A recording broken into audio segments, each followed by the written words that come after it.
The wind rolled across the high plains like a tired sigh, carrying dust, dried grass, and the faint echo of a life that had once been peaceful. Folks in the nearby town whispered about the ranch on the edge of the valley, the one that once belonged to a quiet girl with stubborn brown eyes and a heart that clung to hope even when it had no reason to. They said she used to work her land alone, tending cattle and fixing fences at sunrise, her hands calloused from years of building what her family left behind. Now those hands trembled, wrapped in rough cloth she stitched together with more will than strength. The land had been taken by men who believed power came from paper contracts and guns. Her hands, once steady and strong, no longer held tools the same. People saw her limp into town for supplies, head lowered, moving like someone carrying both grief and shame. No one knew the full truth, but rumors spread faster than wildfire in the dry season. She had not always been alone. Her father built that ranch before passing on, leaving her with cattle, a small herd of horses, and a stretch of open land lined with cottonwoods near the creek. Back then, neighbors offered help and kindness, sharing stories at the general store or tipping their hats as they rode by. But when the railroad pushed westward and land speculators arrived with polished boots and polished lies, everything changed. New laws, new maps, new hands signing away what never belonged to them. The girl stood her ground, reading every line, arguing every claim, refusing to bend even when pressured. She did not know that some men would rather break a spirit than face defeat, those men rode out one night. The next morning, the town woke to smoke rising from her barn, and the girl found miles from her home, barely able to lift the reins of her tired horse. Folks noticed the bruises, though she tried to hide them. She said little, only that she needed bandages and a new shovel. Her voice carried a quiet fire, but even fire needs fuel, and she was burning through the last of hers. He noticed her long before she ever looked his way. He was a drifter at first glance, tall and lean, with a scar along his jaw that looked more like a memory than a wound. He seldom spoke, and when he did, the words came measured and heavy, shaped by long miles on rough trails. He had come west not for land, nor gold, nor cattle. Some said he carried the weight of past mistakes. Others claimed he was once part of a cavalry unit that disappeared after a desert ambush. Whatever truth lay hidden behind his quiet stare, he moved like a man who knew loss and refused to look away from someone who carried it too. He first saw her at the trading post, struggling to lift a crate of feed onto her wagon. Her bandaged hand slipped, the wood scraping her knuckles. She tried again and winced, forcing a tight breath through her teeth, refusing help even when her body begged for rest. He stepped forward without speaking and lifted the crate with one arm, placing it gently into the wagon bed. She did not thank him right away, only stared as if deciding whether kindness was safe to trust. When she finally nodded, her voice was soft and wary. She paid and left before he could offer more. The next week he rode past her ranch at dusk. The land looked abandoned, fences sagging, livestock scattered, gates hanging open. Yet through the broken boards of the porch rail, he saw her sitting on the steps, hands in her lap, shoulders shaking, though no sound came from her. She sat like someone who wanted to scream but had no strength left to form a single word. He remained in the shadows, not wanting to intrude, but something about that silent pain burned deeper than any scar he carried. He turned away that night but could not forget. Before long, trouble followed her again. Men on horseback rode through town boasting loudly about how she should have known her place, how land did not belong to those who could not defend it. Those words twisted something inside the quiet stranger, something he thought he had buried on distant battlefields. He watched from the saloon doorway as the men laughed, spitting tobacco and calling her stubborn, calling her weak. He stayed silent, jaw tight, fingers curled at his sides. He knew revenge well. It never fixed broken bones or mended broken trust, but sometimes it kept the world balanced. He also knew that rushing into battle without a plan could bring more harm than justice. So he bided his time, watching, listening, learning who held authority in town and how those men tied themselves to the ranch they stole. He noticed the sheriff looked away too quickly whenever land deeds were mentioned. He noticed storekeepers stopped offering credit to the girl, not out of cruelty but out of fear. Power spread like roots from a poison tree. touching everything around it. One evening, as the sun slipped behind red hills, he finally approached her ranch again. She stood near the corral, struggling to latch a gate with her wrapped hands. The twine slipped again, her breath catching in frustration. He stepped forward and secured the latch. This time she did not pull away.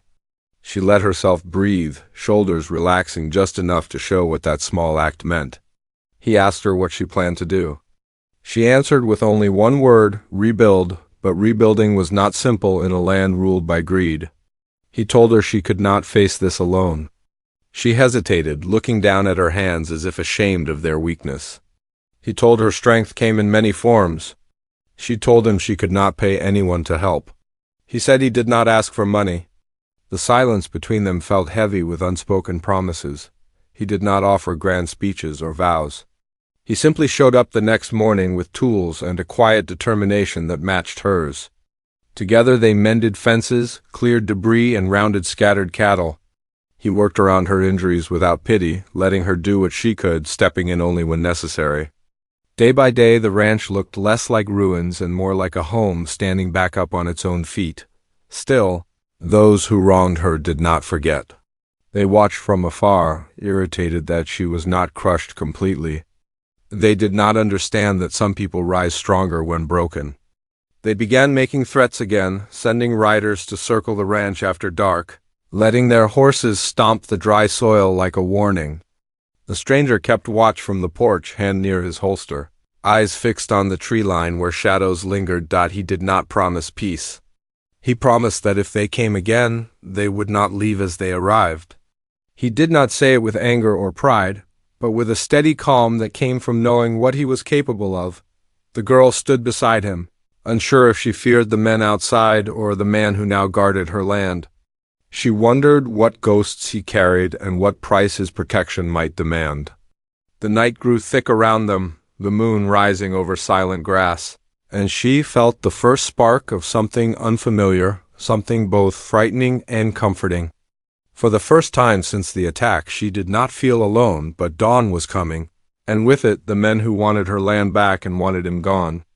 They were not used to being challenged, and they certainly were not used to someone swearing to break them back. Just beyond the horizon, hoofbeats stirred the dust. The first signs of morning came slow, turning the valley from a charcoal hush to a pale silver. She stood at the porch railing, her hands wrapped and stiff beneath the cloth, watching the stranger saddle his horse. He moved with clear purpose, checking straps and cinches like a man preparing for trouble, not a simple ride into town. She wanted to ask where he was going but held her silence, not wanting to seem dependent. He finally met her eyes and said he needed to learn who signed the deeds that claimed her land. His voice stayed calm, as if he were planning a routine chore, yet his eyes carried a warning of storms to come. She nodded but looked away, battling the worry that if he left, he might not return. When he rode off, the ranch felt too quiet. Wind shook the cottonwoods and loose boards creaked on the barn. Sounds that should have been harmless but now reminded her of men in the dark. Heavy boots, rope scraping through her palms, and the cold panic that took her breath away. She tried to distract herself by tending chores she could still manage. With her hands still healing, she had to rely more on her legs and shoulders, kicking feed sacks open instead of tearing them, using her elbow to lift latches. Pain followed every movement, but she forced herself through it. She refused to let weakness settle into her bones. Far down the dirt road, the stranger rode toward town with measured pace, scanning the horizon. He noticed tracks from several horses heading the opposite direction, deep and numerous, as if a small group had ridden together overnight.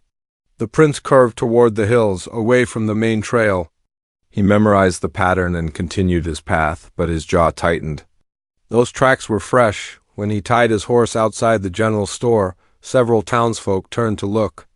Some nodded politely, while others eyed him with the cautious curiosity people save for newcomers. He pushed the door open and stepped inside, greeted by the familiar smell of grain sack dust, pine shelves, leather, and coffee that had boiled too long. The storekeeper, a thin man with slumped shoulders, looked up and sighed in relief. He asked the stranger if the ranch girl was doing any better.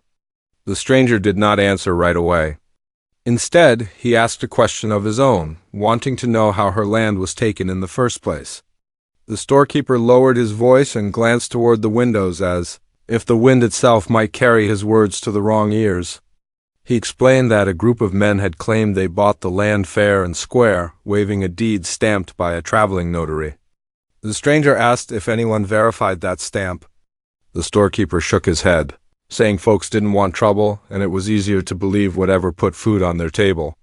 Fear made people swallow truth quicker than lies. Outside, the sheriff watched from across the street. His badge caught the light, yet his posture showed hesitation rather than authority. The stranger recognized that kind of man, someone who once meant well, but learned that standing up cost more than looking away. The sheriff walked over and warned him not to stir trouble. The stranger replied that trouble already stirred itself. The sheriff swallowed, eyes flicking toward the hills where riders had disappeared hours earlier. He told the stranger that sometimes land comes under new ownership whether people like it or not. The stranger asked if law meant courage or paperwork. The sheriff did not answer and walked away, back at the ranch. The girl worked through fatigue, trying to repair the chicken coop. Nails slipped from her wrapped hands, falling into the dirt. She kneeled to pick them up but froze when she noticed hoof prints near the fence line. They were not from her horse or the stranger's. They circled the ranch, then vanished into the brush. Her breath tightened as she followed them with her eyes. Someone had been watching again. She backed toward the house but did not run. Running invited fear to take charge, and she had spent enough of her life running from grief, from threats, from the night that changed everything. Still, her voice trembled when she whispered to herself that she needed to hold on just a little longer. The stranger would return soon. Or so she hoped. Hours passed before he rode back, dust on his boots and tension in his shoulders. He saw her standing by the corral and sensed the unease in her eyes even before she spoke. He examined the tracks she pointed out and confirmed they were the same ones he saw near the main road.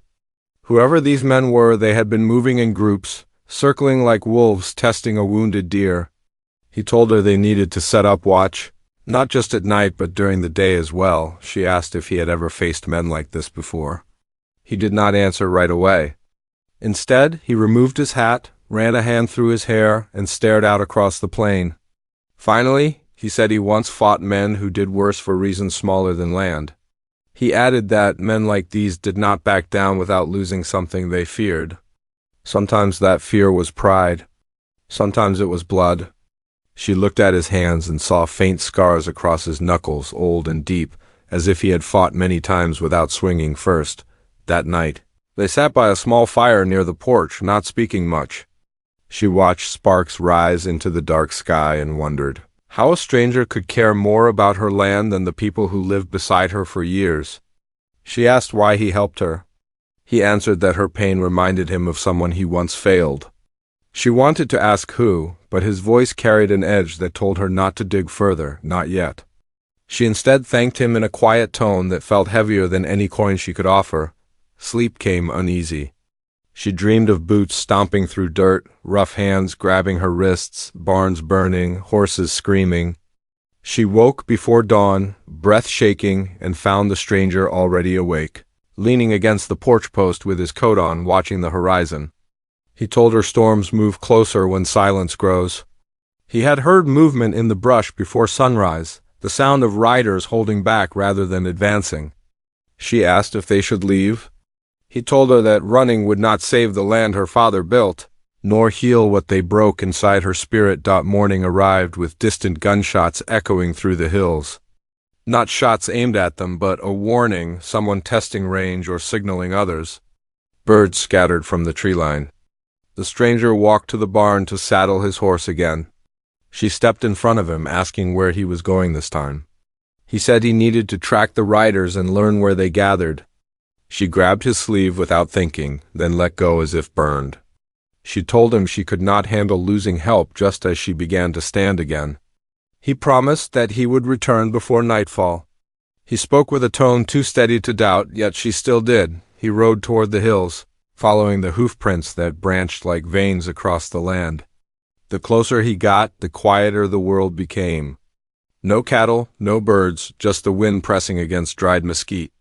The tracks led to an abandoned mining camp, shacks collapsing under rusted tin roofs. Smoke curled faintly from behind one of the cracked buildings. He dismounted, moving with steps as silent as shifting sand. Voices drifted through the air, low and aggressive. They spoke about fencing off new land, about burning down the rest of her ranch if she kept rebuilding. They laughed about how breaking hands was just a warning and how next time they would break more. He did not draw his gun, though every muscle urged him to. Instead, he mapped faces, counted heads, marked which one gave orders. He slipped away unseen, but not before one of the men turned, sensing movement. The stranger vanished into the trees just as a rider stepped out, squinting at the fading trail of dust. They did not follow, not yet. By midday, clouds covered the sun and wind grew stronger. At the ranch, she stood by the fence he repaired with her, fingertips brushing the wood. She wondered how long a heart could hold on to faith when everything around it threatened to steal it away. She wondered whether justice ever arrived without someone willing to carry its weight. She wondered what price he would pay for defending land that was never his. When she saw him riding back through the tall grass, her chest loosened with relief. But as he reached the gate, she saw his expression darken. He dismounted and told her that the men were preparing something larger, something that would not stop at threats or burned barns. She asked what they wanted from her now that they already stole everything. He said some men need to prove power even after winning. Before she could answer, the sound of hoofbeats thundered again, closer this time, surrounding the ranch like a tightening loop. He stepped toward the porch, hand ready at his belt, eyes sharp as steel. She stood beside him, shaking but refusing to hide. The riders did not approach the gate yet, but they lingered on the ridge, watching. The riders sat on the ridge like dark stones, their shapes sharp against the sky. Dust clung to their hats and coats, guns resting easy in their holsters. They did not call out at first. They just watched.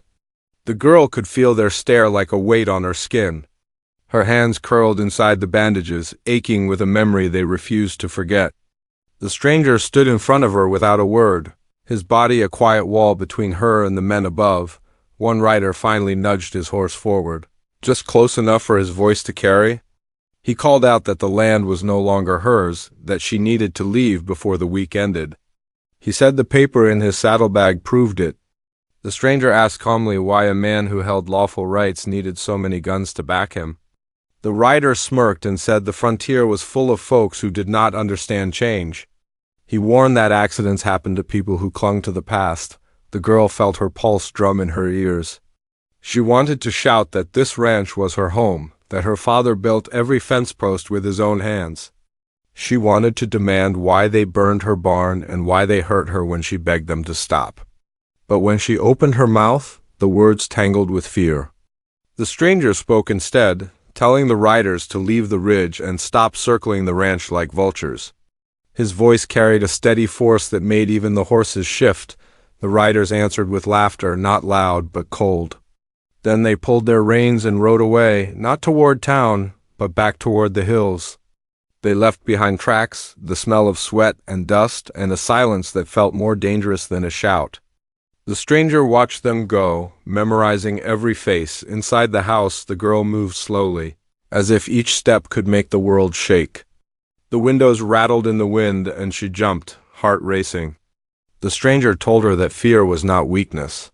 Fear just meant the heart knew the cost of losing. She told him she did not want to lose again, not her land, not her hands, not the last bit of faith she had. He said they still had time to act, but they could not do it alone. They needed someone inside the town, someone who knew the books and the papers that passed between the land office and the men in the hills.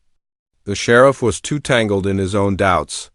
The storekeeper feared losing customers. The stranger thought of the quiet boy who swept the saloon steps each morning. The boy had eyes that missed nothing and the habit of listening from the shadows. Late that afternoon, the stranger rode into town again. The girl stayed behind, tending to what chores she could manage, though her gaze kept drifting toward the road. He found the boy behind the saloon, scrubbing a whiskey stain from the ground. The stranger asked if he knew who carried the deeds, who ordered the riders, who paid them. The boy hesitated, then nodded slowly. He had seen envelopes change hands behind closed doors, had watched the land agent pass sealed papers to one of the men on the ridge. The boy had a drunk for a father and a mother too tired to fight. He knew what it meant to live under someone's boot. He also knew what happened to folks who asked too many questions. The stranger did not push him. He just said that sometimes a person has to decide what kind of man he wants to be before the world decides for him. The boy swallowed hard and agreed to listen more closely, to watch which men met after dark and where they went when the saloon closed. He would pass what he learned to the stranger, as long as his name never left their conversation. The stranger agreed. That was one thread. There needed to be more. Back at the ranch, another story grew quietly. The girl had a neighbor once, an older woman who lived a few miles downriver. The woman had been like an aunt to her, bringing biscuits when her father fell sick, offering advice on crops and cattle. After the land trouble started, that neighbor stopped visiting. Not because she stopped caring, but because her own sons worked part-time for the same men who now claimed the ranch. They hauled lumber, tightened fences, carried supplies. They told themselves they were just earning wages, not taking sides. That evening, as the sky turned orange and purple, the neighbor appeared at the ranch edge, shawl pulled tight around her shoulders. She walked slowly up the path, eyes red from crying. The girl met her halfway between the house and the road. Awkward space hung between them, full of words never said. The woman apologized for not coming sooner. She confessed that her boys worked for the men on the ridge and that she was scared for them. She had heard talk at her own dinner table. The men planned to come back in force, to drive the girl out for good. With fire if needed, the girl felt the ground tilt under her feet. She asked if the boys would raise a hand against her. The woman shook her head, trembling. She said her sons believed they just held posts and hammered nails, that they were not part of the worst of it. But she knew how fast lines blurred when coin jingled in a man's pocket. She begged the girl to leave, to walk away with what little dignity she had left. The girl nodded but said nothing. After the woman left, the girl sat on the porch steps until the stranger returned. When he heard the neighbor's warning, his face turned hard. He told the girl that the riders were not just bullies guarding stolen land. They were building something bigger, maybe a row of fenced properties, maybe a path for the railroad, maybe a haven for men who wanted to control more than cattle. He had seen this pattern before in other towns. It always began with one person losing land so others could be made to follow. He shared more of his past that night, his voice low, the fire between them snapping softly. Years ago, he served under an officer who promised safety to a small settlement. When trouble came, that officer backed down, taking his men and his word with him. The stranger stayed, trying to defend what he could, but it was not enough. Homes burned, families scattered, and he carried the memory of their faces every time he closed his eyes. He had left the army after that, unable to follow orders that bent around fear. Now, seeing the girl stand alone against men with money and guns, he felt the same old guilt rising like smoke. The girl listened and realized that his need to protect her land was not only about justice for her, it was also about redemption for him. She saw how his jaw tightened when he spoke of broken promises. She saw how his hands shook slightly when he thought she was not looking. He was not just a strong stranger with a gun. He was a man trying to repair something no one else could see. Days passed, each one stacking weight onto their shoulders. Small things went wrong around the ranch.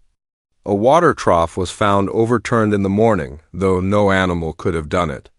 One of the cows turned up lame after stepping into a hole that looked freshly dug. A coil of rope disappeared from the barn.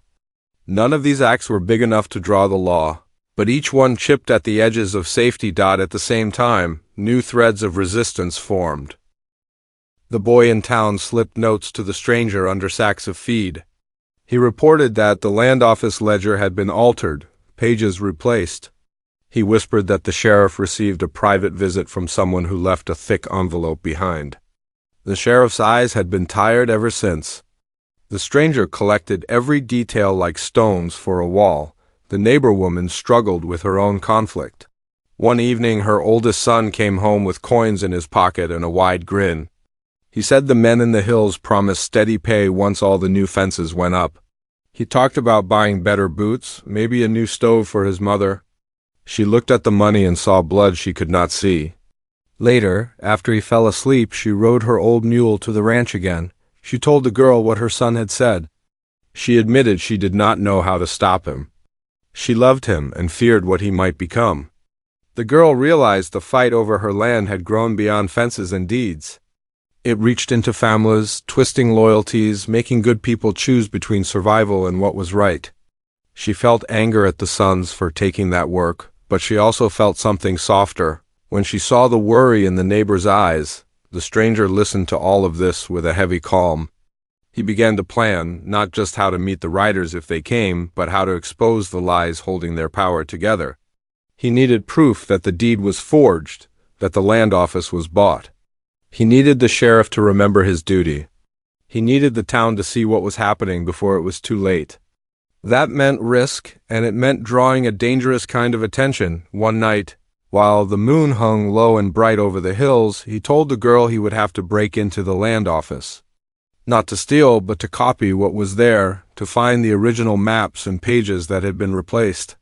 She stared at him in shock, knowing that if he was caught, the men on the ridge would not wait for legal talk. They would come with guns and torches, and the town would likely stand aside. Afraid to interfere, he asked her what she wanted him to do.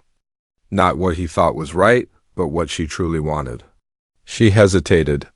Part of her wanted to flee, to find a small job in some distant town where no one knew her story.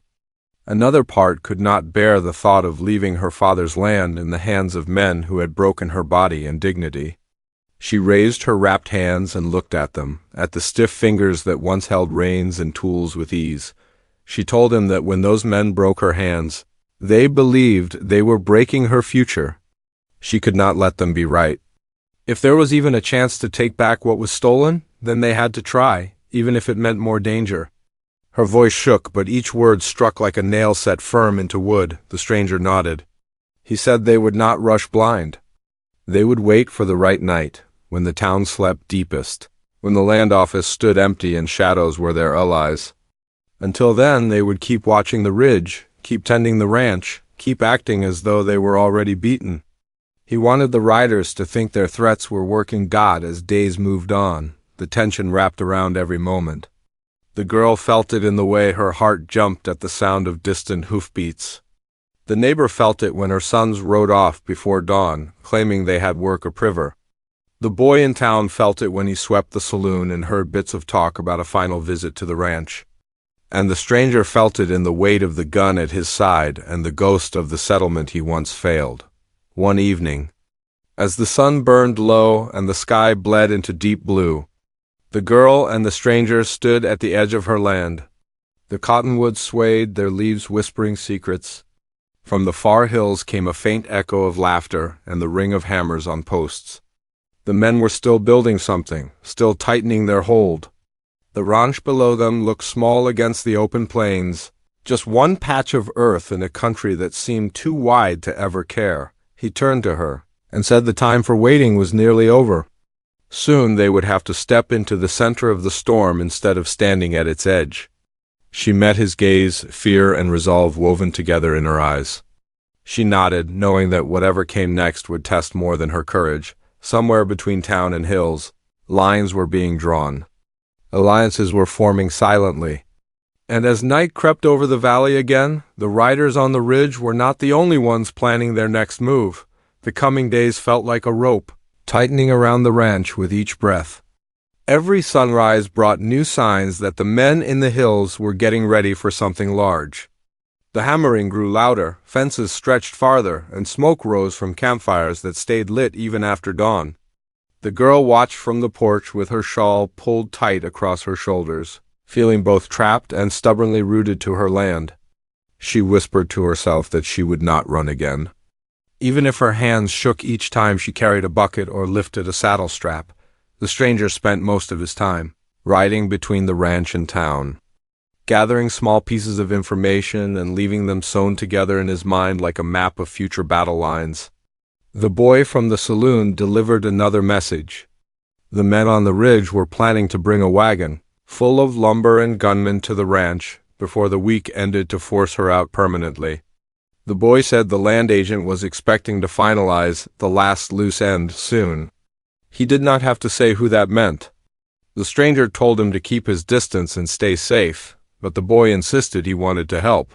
He said helping someone fight for what was right mattered, more than cleaning boot tracks for men who spat tobacco at his feet. That night, after feeding the horses, the stranger told the girl the truth. If they waited too long, they would not have a chance to take back the deeds. She asked how many men were expected to come. He said too many to fend off with just a few rifles, but not too many to expose if the right proof reached the right hands. She looked at her wrapped fingers, remembering how those same hands once held reins with strength. She told him she would not sit inside the house when they came. He looked at her for a long moment, wanting to argue, but understanding that telling her to hide would only break what little dignity she still held. The night chosen for the land office break-in came fast. The wind blew strong and clouds smothered the moon, turning the town into a hushed maze of alleys and unlit porches. The stranger tied his horse behind the blacksmith shop, cloaked in shadows. The girl followed on foot, her steps slow but steady. He asked if she was sure. She said she had to see what they took from her with her own eyes. Together they moved through back streets, keeping close to walls, avoiding the lamps outside the saloon where loud voices spilled into the night. At the land office door, the stranger checked the windows, scanning for movement. Inside, only one lantern burned low. The clerk who handled deeds had left hours earlier, leaving the building quiet. The stranger pulled a thin tool from his belt, working the lock carefully. It clicked open, and he pushed the door just wide enough to slip through. The girl followed, heart pounding so hard she feared the whole street might hear. Inside, the room smelled of ink and dry wood, with shelves lined in ledgers and rolled parchment. The stranger moved with calm precision, searching the upper drawers first, then the cabinet tucked behind the desk. He found the binder with the map records. He flipped through each page, scanning signatures and dates. Many had been torn out and replaced with new pages that looked too fresh, too perfect. He pulled out the forged deed that claimed her land, studying the stamp. The ink looked uniform, not faded like a document older than a year should. He found the original map, folded behind a stack of survey charts, edges worn and corners dirty. On that map, the land belonged to her father, marked clearly with coordinates that matched the creek line in cottonwoods. Before they could compare the markings, a floorboard creaked outside the door. The stranger blew out the lantern and grabbed her arm, pulling her behind the cabinet. The door opened slowly and a figure slipped inside. The outline was familiar. It was the sheriff, hat in hand, face pale in the moonlight. He stood in the dark, breathing heavy as if he carried something heavy inside him. He whispered into the silence, asking if anyone was there. The stranger stayed still, listening. The sheriff spoke again, saying he didn't want trouble with either side, but he needed to see the truth for himself before the men on the ridge acted. He sounded tired, older than he looked. He turned to leave, not noticing them in the shadows. When the door closed, the stranger let out a slow breath. He reached for the original map again, folding it with care. They left through the window instead of the door, slipping into the alley just as a group of riders appeared on the far end of the road. The girl recognized one of them as the man who had spoken on the ridge days before. They watched the land office, muttering to each other. The stranger pulled her into the shadows of a doorway and waited until the riders left. That close call made the truth settle cold in both of them. The men already suspected that the land office held something worth guarding. Back at the ranch, Dawn broke pale and restless. She watched the stranger lay out the documents on the kitchen table, comparing signatures. The evidence was clear. Her father's record existed. The forged version sat in its place. But proof alone did not guarantee justice. The men on the ridge held guns, money, and fear over the town. Justice meant turning the town against them, showing the sheriff something too undeniable to ignore before they could plan their next move. Hoofbeats thundered up the road. The neighbor's eldest son arrived, face flushed, horse sweating. He said the men in the hills were gathering all riders by sundown, preparing to march toward the ranch. They planned to run her out completely and fence off the land that night. He begged her to leave before they came, saying he could not protect her once things began. Her chest tightened, hearing the fear in his voice, but she told him she would not abandon her home. He rode away, torn between loyalty to his employers and the lingering memory of kindness from her childhood. She watched him go, wondering if he would choose blood or conscience. As the sun lowered, the ranch transformed into a place bracing for storm. The stranger loaded rifles, checked water barrels, sealed shutters. He placed lanterns in places that would cast shadows far from where they planned to stand. They needed the riders to think they held more defenders than they really had. The boy from town sneaked in just before dark, breathless and wide-eyed.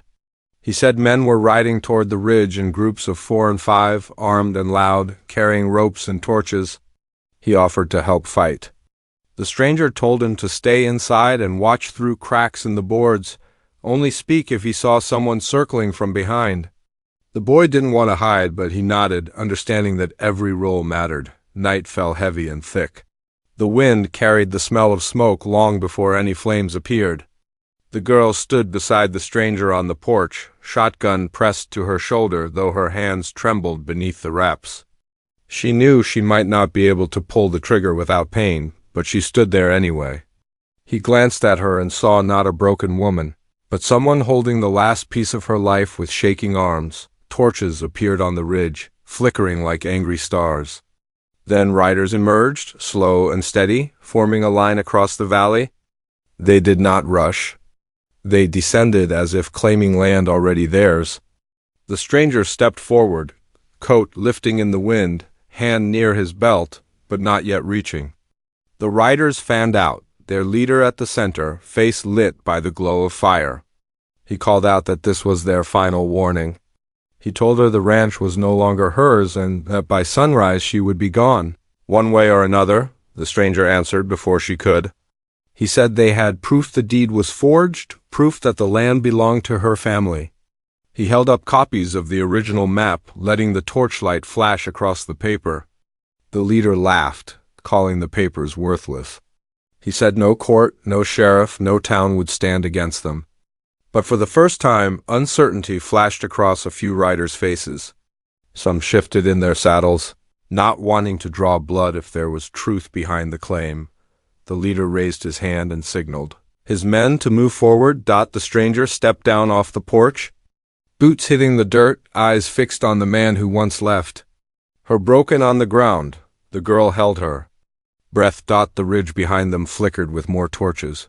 Hoofbeats thundered closer. The night was moments away from breaking. The riders spread across the field like a dark tide rolling toward the ranch, horses snorting through the dust. The stranger stood alone beneath the porch light, shoulders squared, coat shifting with the wind. He did not lift his gun yet, though every instinct in him screamed to get ready. He waited, letting the silence stretch just long enough for doubt to grow in the minds of the men approaching. The girl stood behind him, gripping the shotgun even though her hands shook inside their wraps.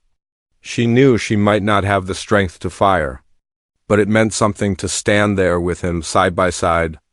Refusing to be driven off her own soil again, the leader slowed his horse, face lit by the torch he carried. He snarled that no paper and no drifter could stop what was coming.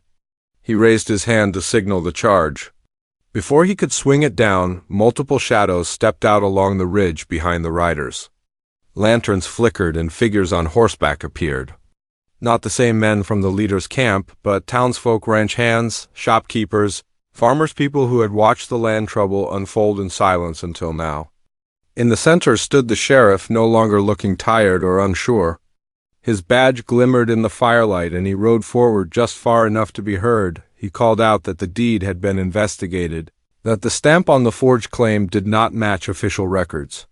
He held up a folded sheet just like the stranger had, but this time with the town seal pressed fresh at the bottom. The land was legally hers.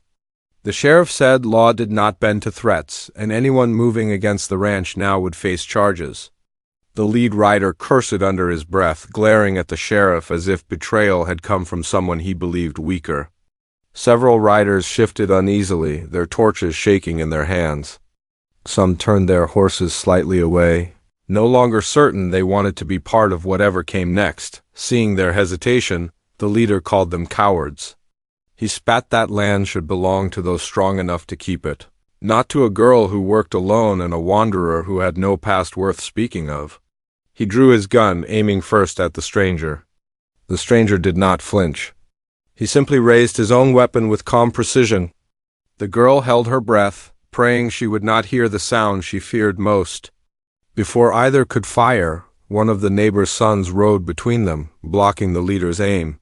He shouted that he would no longer take orders from men who burned barns and hurt women to steal what they never earned.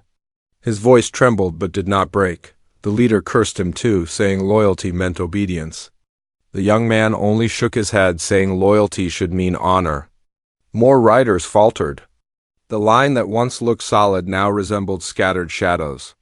Some dropped their torches. Others turned away completely, riding off toward the hills with lowered heads. Only a handful remained, still gripping their weapons, unwilling to surrender their pride. They sat with the leader, all teeth and anger. Ready to destroy anything that stood in their way, the stranger stepped forward, lowering his gun slightly, voice steady as he said this would end here, not with blood. The leader refused to listen and fired a shot past the stranger's boot, sending dirt flying. The stranger raised his gun again, but before he could respond, the sheriff fired a warning shot into the air, louder than the wind, echoing across the valley. Deputies flanked him now, rifles raised. The remaining riders hesitated, no longer facing one opponent but a united town. The leader's horse pawed at the ground. He looked from the stranger to the girl, then to the sheriff. He realized the scales had tipped.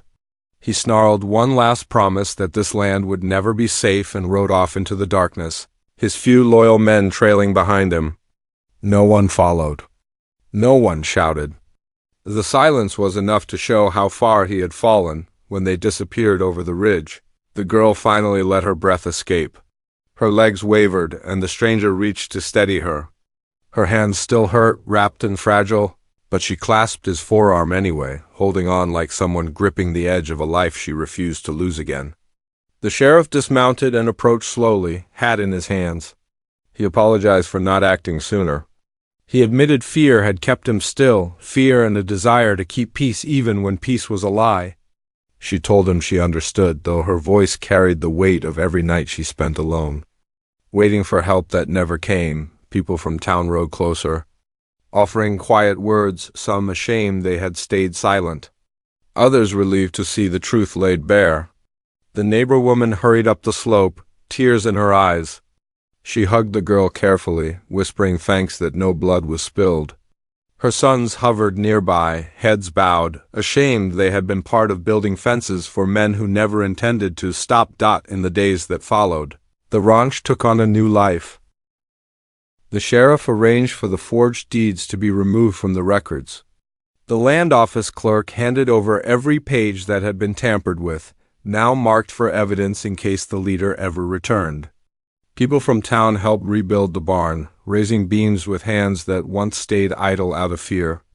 The neighbors' sons worked without taking pay, desperate to mend what they had helped break. The boy from the saloon swept dust from the porch and helped mend fence posts. Proud to stand where others had stepped back, the stranger stayed through the rebuilding. He spent long hours beside her, guiding her hands through simple tasks until her fingers grew steadier and stronger. Pain lingered, but strength returned little by little. She learned which tools she could hold again and which tasks needed patience. Each day she regained a piece of herself that had been taken, when the barn stood tall once more. Painted fresh and smelling of cedar, she and the stranger leaned against its doorway, watching the sun melt into the horizon. She asked him what he planned to do now that her land was safe. His answer came slow, like someone who had carried many choices over many miles. He said he had planned to keep riding, to move on as he always did, but something in this valley felt different. Here he had not failed. Here he had protected someone who deserved more than dust and smoke. He admitted he did not want to leave unless she wanted him to go. She told him the ranch felt less like home when he rode away. She said she did not ask him to stay out of need, but out of choice. For a long moment, neither spoke. They simply watched fireflies dance through the tall grass and listened to the creek whisper through the cottonwoods. He placed his hand over hers, gently, mindful of the scars. She leaned into him slowly, letting her head rest against his shoulder. It was not a grand promise, nor a dramatic vow, but it was real, shaped by soil and grief and earned trust. Weeks passed. The grass grew tall again. Cattle roamed the open fields, and neighbors visited with baskets of bread and stories to share. The ranch stood not as a place reclaimed by force, but as a symbol of resilience.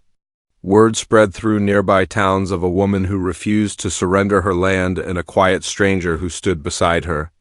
People whispered that justice sometimes needs more than law. It needs courage, compassion, and a refusal to let broken things stay broken. When spring came, wildflowers covered the fields.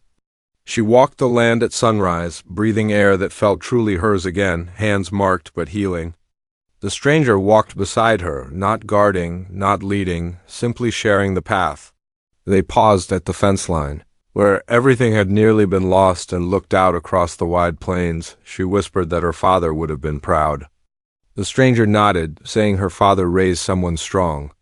She smiled, not with triumph, but with quiet peace. The land remained hers, her strength returned, and the man who once carried only ghosts now carried a future beside her. Together, they rebuilt not only the ranch, but lives shaped by loss, healed by loyalty, and strengthened by love that took root like the cottonwoods near the creek. The valley, once a battlefield, became a home again.